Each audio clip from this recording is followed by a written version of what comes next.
Meus queridos, tudo bom? Tudo certinho? Vamos lá, vamos começar a estudar. Gente, na nossa aula de hoje, nós vamos estudar, conversar sobre jurisdição. Então é uma aula curta, na verdade é uma aula introdutória, na medida em que ela é um pressuposto para que nós consigamos compreender de uma maneira mais plena competência. Isso sim despenca em prova o tempo todo. Então, na verdade, a gente vai conversar sobre jurisdição e introduzir o tema competência, esse sim titular, né, que vai titularizar muitos encontros nossos nas aulas subsequentes. Então, meus queridos, jurisdição vem da ideia de exercício de função jurisdicional. Então, na medida em que nós, a partir da Constituição de 88, elegemos o Estado como sendo democrático e de direito, nós deixamos ao encargo do Estado, né, o comando, a tarefa de efetivar os nossos direitos e garantias fundamentais. Então, veja, a partir do momento que um de nós, porventura, tenha a ofensa a esse direito fundamental, então, exemplo, direito à vida. Pô, eu morri. Então, houve uma ofensa ao meu direito fundamental à vida. A partir do momento que eu tenho, que se tem, né, no mundo dos fatos, uma ofensa a determinado direito fundamental, o que vai acontecer? Surge o dever do Estado, dever de efetivar esse direito que foi violado, na medida em que ele é quem tutela os nossos interesses de uma maneira geral. Então vejam vocês que como o Estado vai fazer isso? Como ele vai processar e julgar essa pessoa? Esse mecanismo, ele é denominado de exercício da função jurisdicional. Então veja que muitos chamam de poder jurisdicional, mas esse nome poder não é muito adequado, na medida que não é um poder do Estado, é uma função que o Estado exerce, porque ele foi eleito para isso por nós. Então veja que dentro da estrutura do Estado, dentro dos pilares de poder executivo, legislativo e judiciário, é o poder judiciário quem de forma preponderante exerce essa função jurisdicional. E aí ela consiste no quê? Na substituição dos titulares dos interesses em conflito para poder aplicar o direito objetivo ao caso concreto. O que é esse direito objetivo? A lei propriamente dita. Isso é o direito objetivo ao caso concreto, aquilo que aconteceu no mundo dos fatos.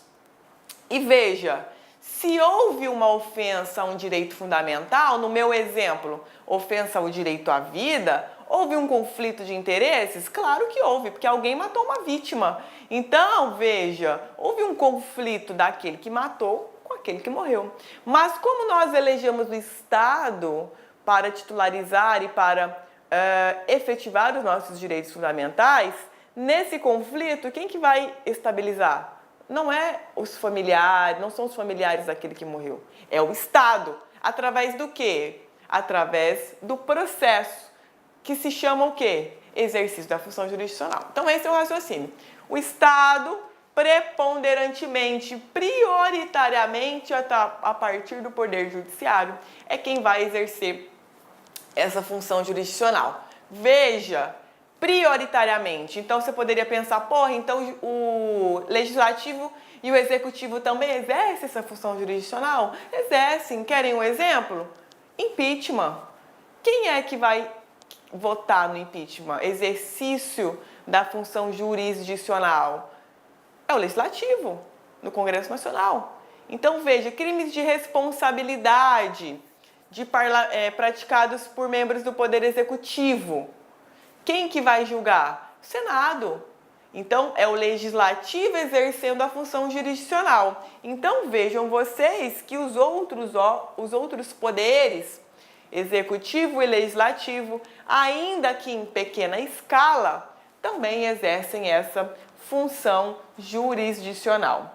Veja que o exercício dessa função, ele é ancorado a um princípio, a um direito fundamental, que é o princípio do juiz natural. Nós estudamos sobre ele em uma de nossas aulas sobre princípios do processo penal.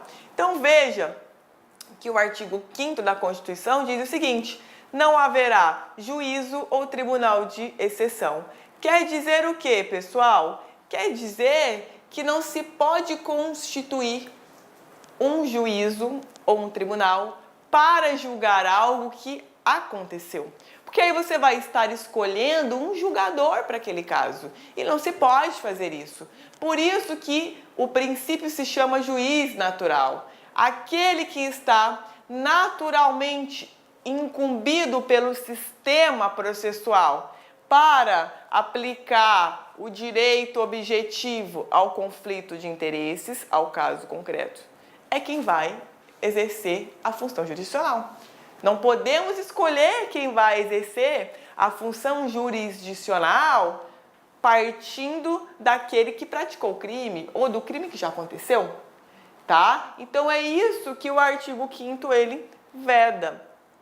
Justiças especializadas, que são aquelas justiças que nós vamos estudar dentro da competência, elas não são tribunais de exceção. Elas são justiças que vão julgar determinadas matérias, mas que já são pré-existentes à ocorrência do fato, à ocorrência do crime, à ocorrência da dinâmica delitiva. Então, exemplo, justiça eleitoral. É o que? Uma justiça especializada, mas ela é pré-existente, não é um tribunal de exceção. Por isso, as justiças especializadas, militar, eleitoral, elas não são tribunais de exceção, visto que elas não ferem o princípio do juiz natural.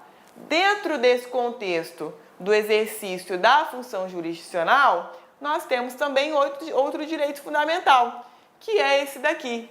Ninguém será processado nem sentenciado senão pela autoridade competente. Então veja, quem vai poder exercer a função jurisdicional? Quem vai poder exercer a jurisdição? Quem vai poder aplicar o direito objetivo no caso concreto que se vinculou à existência de um conflito de interesses? Veja, estou usando aquele conceito inicial para inserir dentro dos direitos fundamentais. Somente a Constituição, em regra, é quem pode exercer a jurisdição.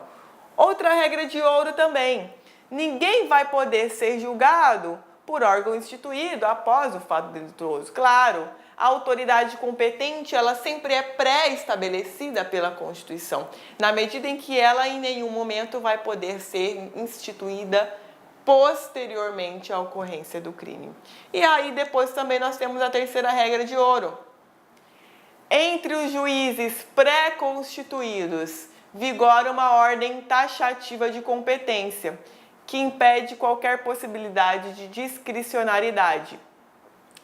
Esse critério, essa ordem, ela é chamada de distribuição, ou seja, o juiz ele não pode escolher o processo que irá julgar. Então veja, pessoal, o nosso raciocínio ele deve se dar da seguinte forma: função jurisdicional, muitas vezes, na verdade, vai existir em todos os juízos, mas também acontece de que aquele juízo que é investido de jurisdição, ele não seja a autoridade competente para aplicar ali o direito objetivo ao caso concreto. Então veja, por exemplo, a pessoa é juíza em Mato Grosso,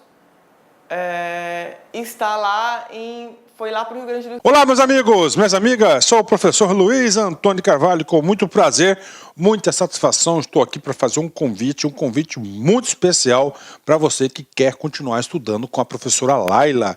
A professora Laila, professora aqui da Lá Concurso já faz algum tempo, nossa professora aí que nós temos muito orgulho de tê-la no nosso quadro. Ela gravou, entre outros módulos, uma isolada de direito processual penal, é isso mesmo, né? Direito Processual Penal, da professora Laila. Tá? Este curso, essa isolada da Laila, ela tem acesso aí de 30 dias e durante 30 dias você tem aí o direito de assistir quantas vezes quiser e na hora que desejar. Professor, qual que é o investimento? R$1 por dia, é isso mesmo, né? Apenas por R$30 você vai ter direito aí a todas essas aulas de Direito Processual Penal com a professora Laila aqui na Lá Concurso. Então espero vocês, um forte abraço, fique com Deus, tchau, tchau. Clique lá.